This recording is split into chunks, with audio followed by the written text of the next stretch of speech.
Testing regression coefficients. So we've got our regression coefficients, right? Our regression equation is y equals b0, the intercept, plus b1, the slope, times whatever our predictor is, our x. And the natural question is my slope, that's the effective variable x. Is that slope significant? Is that regression coefficient for x significant? If it's equal to 0, then we know there's no relationship. Your x could be 1,000, your x could be 2, and if you multiply them by 0, there's no effect. It has no impact. So we want to know, is this number equal to 0, or is it not equal to 0? If it's equal to 0, there's no relationship. If it's not 0, there's something going on. But it'll rarely ever be exactly 0, right? There's going to be random variation, random fluctuation. That even if in the population it truly is equal to 0. If shoe size and SAT scores really have no relationship at all, but you sample 20 people and you go to enough decimal places, there's going to be some pattern, some effect. Or B is going to be something other than 0. So we need to do a statistical test will help us see, is that big enough that we think it's not. Okay, so we talked again here. We estimate our value. We can calculate a value for the regression coefficient, and the question is it large enough that we think the possibility of it being 0 is so remote we're going to reject the null? We again have this conversation in conjunction with t-tests and ANOVA, and that's exactly what we're going to do here, is ultimately look at this with a t-test. To get there, there's kind of several steps we're going to go through. But they're all building to a t-test. First, we're going to calculate what's called the variance about the regression line.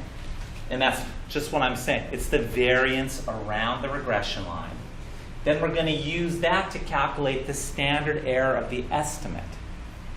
Now remember, we talked about a standard error with the t-test. That's that denominator that says, how big we expected the effect to be.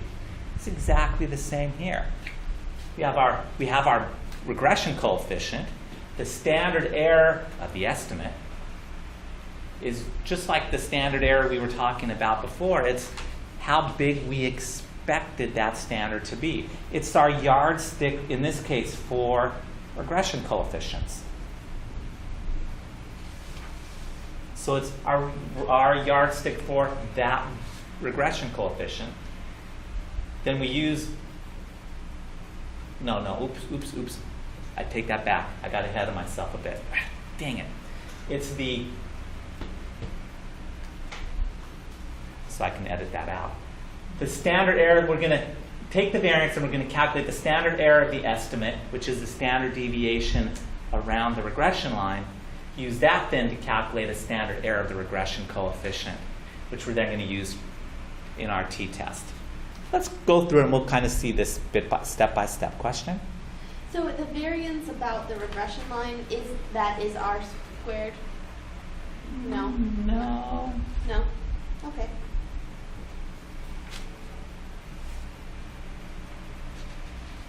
The variance around the regression line is not. Okay. But so the variance of the estimate that's the variability around the regression line. Right? It's also, you may see it referred to as the mean squared residual, because it's the residual, here's our observed score minus the predicted score, squared, divided by n minus k minus 1. So it's kind of like a mean of those squared residuals. So you'll see people talk about it as the mean square residual, or the MSR. It's the sum of squares residual divided by n minus k minus 1. Right? That's what this is. That's the sums of squares residual. divided by n minus k minus 1. Notation-wise, you may see it is s squared, because it's a variance, right? S squared is the variance, but y dot x. And that just is a math way of saying it's the variance of what? It's not the variance of y. It's the variance of my y, my outcome, based on x in the regression equation. It's just a way of saying, you know, x is my predictor. I'm predicting y, and this is the variance of those residuals. So you may also see it kind of this way in notation, particularly in formulas, just to save writing out the whole long text. The standard error, the estimate, is the standard deviation of those residuals instead of the variance of the residuals. So we take the square root of the variance of the estimate. That gives us the standard deviation of the residuals around the regression line. Right? So that's telling us, you know, kind of again, that's telling us kind of how spread out those residuals are. Okay? The standard error of the regression coefficient. So now the next step. So we started with the variance around the regression line. We made the standard deviation of that because variance is squared. So we got the standard deviation of that, which tells us how spread out the scores are.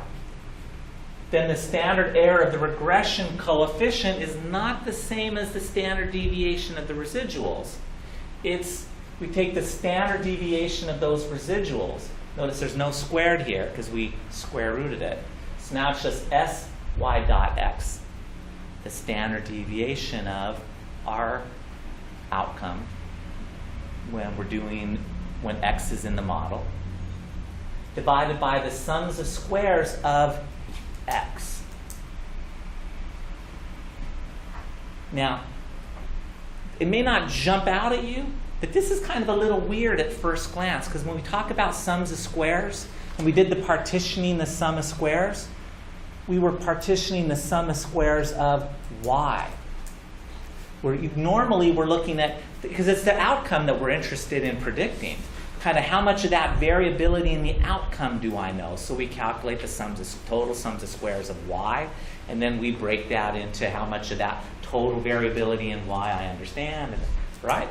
But now we're talking about the sums of squares of x. So conceptually, why would we do that? Well, and it's the square root of the sum of squares of x. And that gives us our standard error of the regression coefficient. So so it's s, because remember, standard errors are just standard deviations. They're so similar, it's using the same notation, even though we call it a standard error. A b, that's the way of saying it's the standard deviation of regression of b's. So this is our yardstick for how big we expected that regression coefficient to be. I think back to the 2 kilograms. Is it a rhino and this is my measure? Right? There's our standard error. That's our yardstick for how big the regression coefficient is. Now going back to why do we take the standard deviation of the residuals and divide by the square root of the sums of squares of x? It's kind of hidden in here, in this little figure. If you think about it, if the sum of squares of x, the bigger the sums of squares of x, what does that tell us? If the sum of squares of x is huge, that tells us the x scores are really spread out.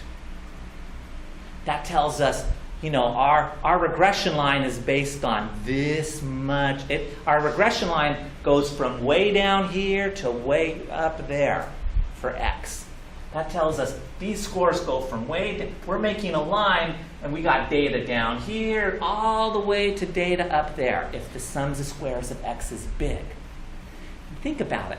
If I'm trying to estimate a slope, it's pretty convenient. I can get a good estimate if my scores are really spread out. Estimating that slope becomes easier and easier. I can get more and more accurate. the more spread out x is. On the other hand, let's say my sums of squares is teeny tiny.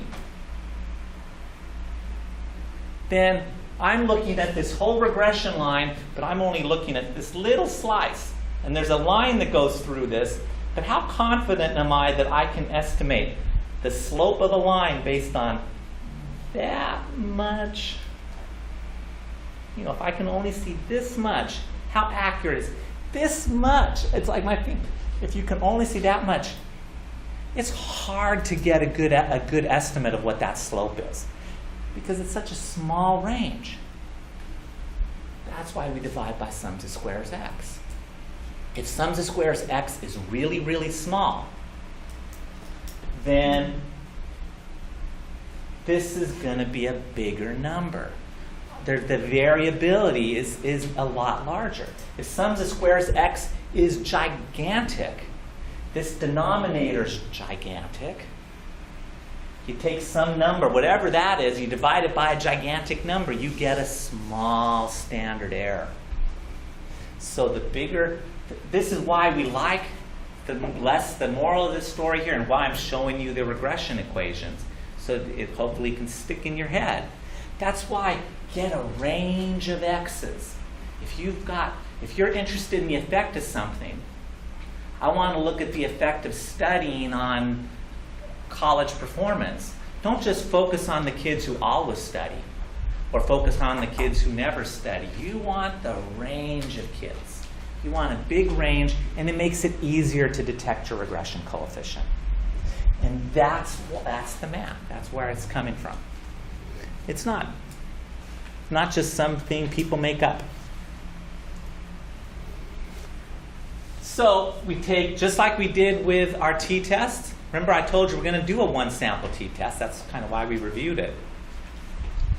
We do our regression coefficient minus 0, because that's the value we're interested in seeing. Remember with the one-sample t-test, it was your observed score minus the population average, or some other value. Instead of mu, you could use some other value that you wanted to compare it to. Well, in this case, we want to compare our slope to 0. So you do a one-sample t-test, which is the regression coefficient minus 0 divided by the standard error of the regression coefficient, the standard error of our b. It's the exact same t-test. Now, you'll never see someone other than me write it out this way, because why put minus 0? They'll just write it. It's the regression coefficient divided by the standard error. I'm only putting it here to remind you, this isn't anything special. We've seen this. This is old news. It's the one-sample t-test. Exactly the same. With the degrees of freedom, n minus k minus 1. Now, there's times you may actually want to compare this to some other value. Maybe you don't want to compare it to 0. There may be a reason that you want to say, well, the effect of, I know that I can get this big of an effect. I want to see, is it larger than that with a different treatment or a different group?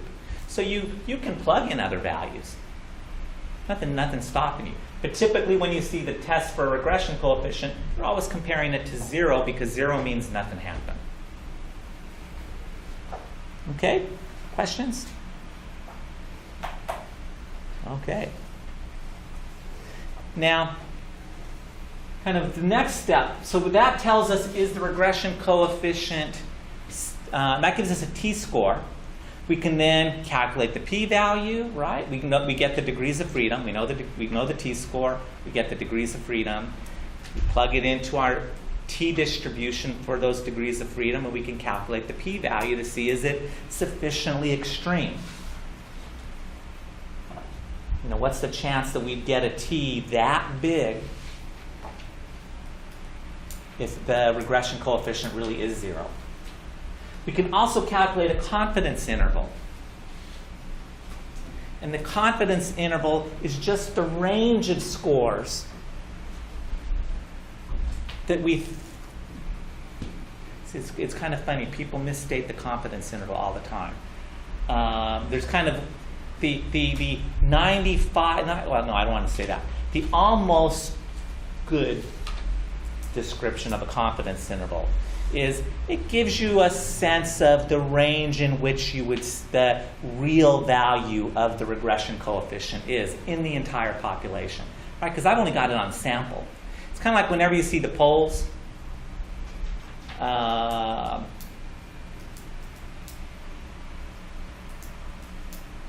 can't think of a poll off the top of my head right now.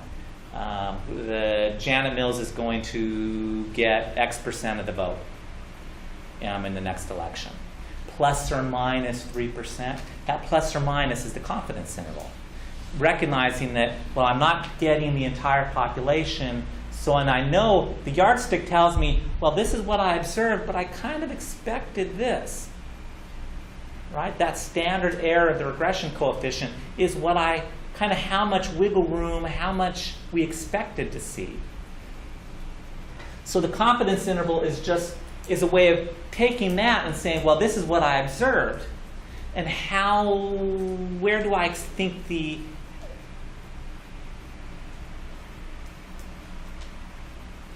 what's the range of scores instead of the specific score that I observed? What's the range of scores that where I think we would find the actual population average, the actual population effect? Now, the correct definition of a confidence interval, if we calculate what's called the 95% confidence interval, is if you did an infinite number of samples and calculated a 95% confidence interval for every one of those samples, 95% of your 95% confidence intervals would overlap the population average.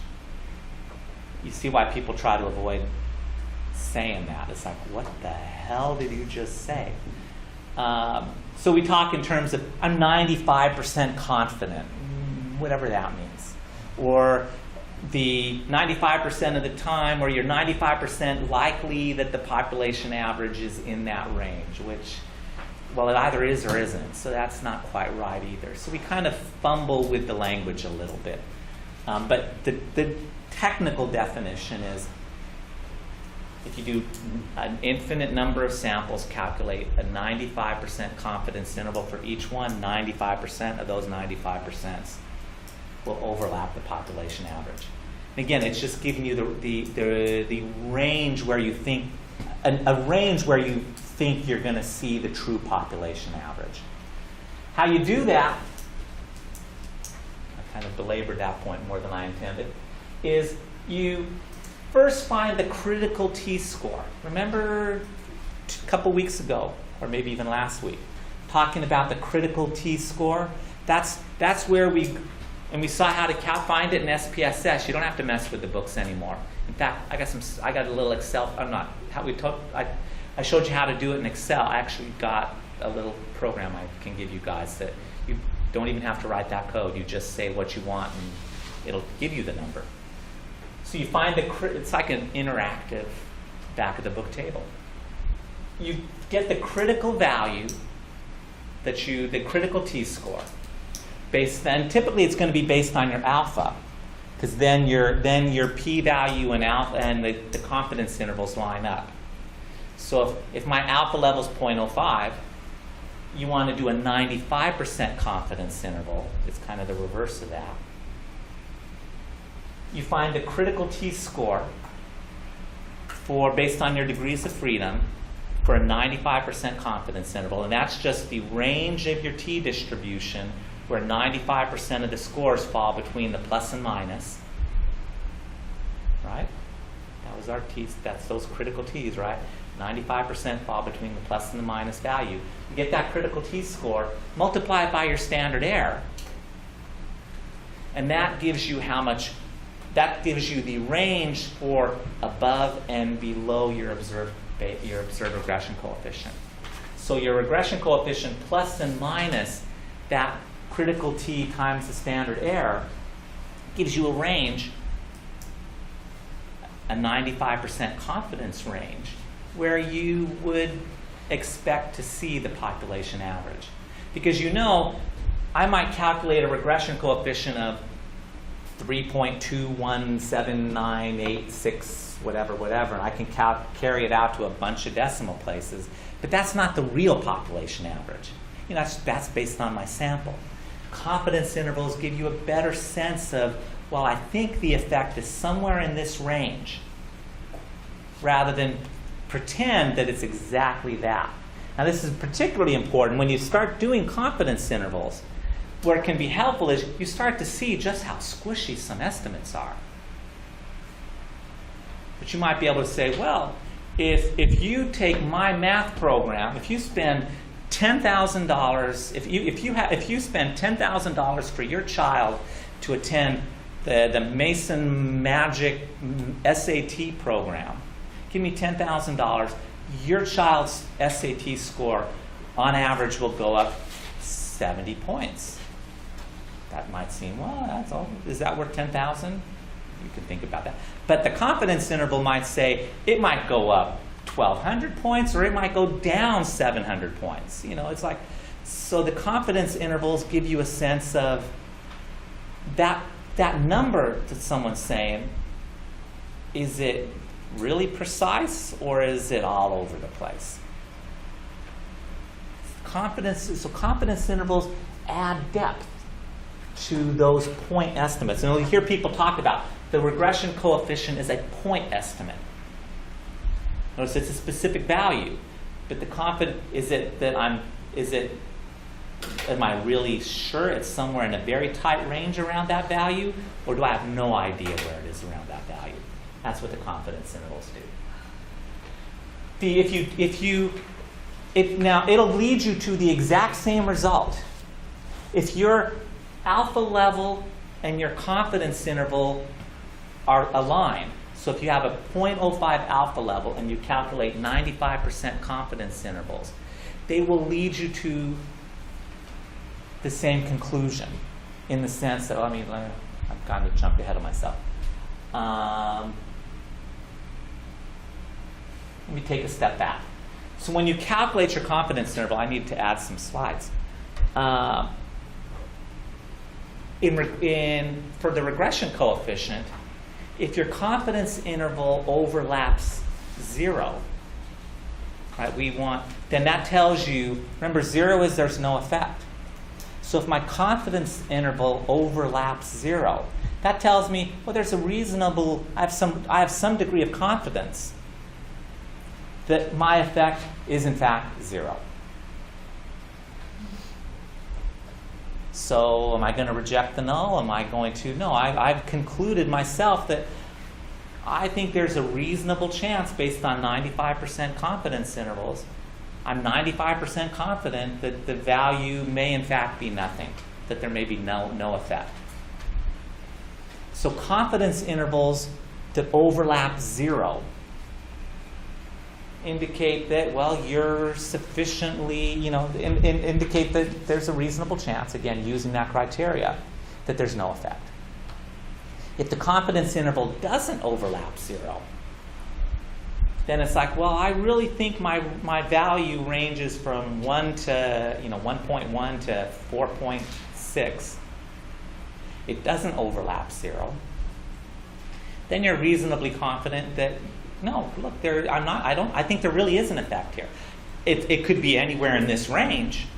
My point estimate says, the effect is 3, but it could be anywhere from 1 to 5, some sort of a range. But I'm confident it's not 0, because 0 is not in my range. That's just too extreme.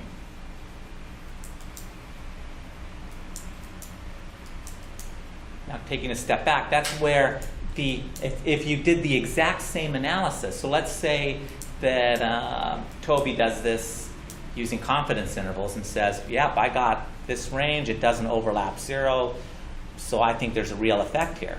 And I do the exact same data the exact same way, but I don't do confidence intervals. I calculate the p-value.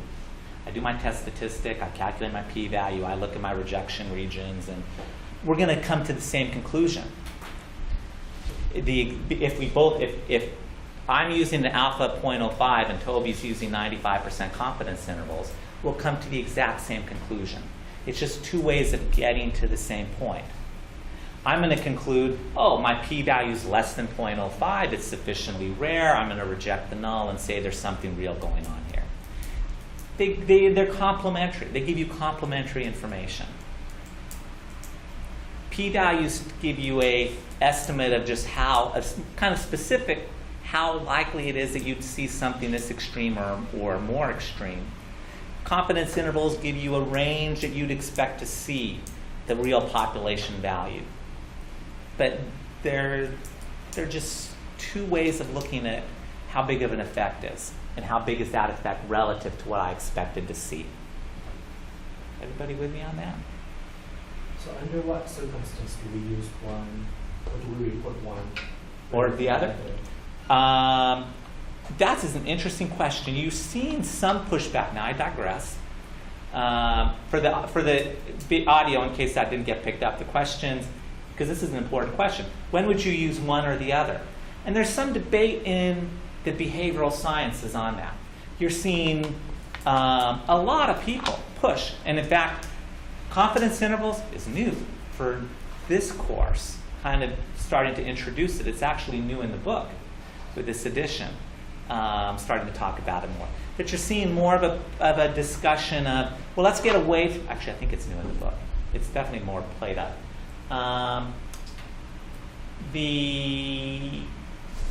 You're seeing kind of a tendency that, well, let's not do hypotheses. So you're seeing some that are saying, let's avoid calculating p-values and just do confidence intervals. But like I said, you're going to come to the same conclusion. It's like, why throw that out?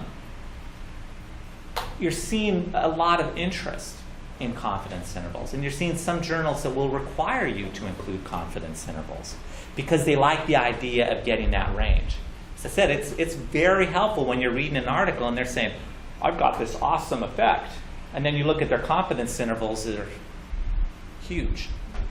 Doesn't p-value by itself does not show you. P-value by itself doesn't show you that. And so p-value by itself, you can get really, remember we were talking about why we like large sample sizes, because the standard error gets smaller. And that same effect gets more and more extreme. You can get gigantic p-values because you've got a large n. So you're seeing an increase in interest. And again, some journals requiring you to report confidence intervals. But you'll get the same conclusion. I personally like both. They're two, it's useful information either way. And the danger you see sometimes with confidence intervals, I think the danger that you see with confidence intervals in practice is some people completely ignore the idea now of testing hypotheses.